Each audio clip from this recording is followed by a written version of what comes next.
The New York Times, in their most recent hit piece, has led to the attack on Indian journalists, has led to 50 journalists who have been detained. But of course, we're not surprised that they would take issue with the real journalists from NewsClick, the people who so bravely cover the things that are affecting working class people in India. Because we know that the New York Times has told a lot of lies.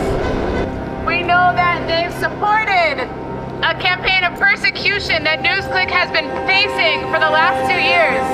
And it's funny because in their article, they actually mentioned that NewsClick has been targeted systematically by the Modi government.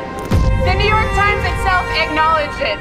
And yet, they continue to tell these slanderous lies that today are upheld by the worst type of politicians you can imagine.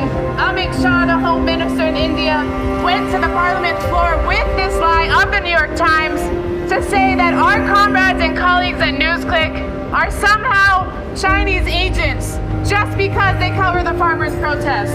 And do you want to know why the BJP government hates NewsClick so much?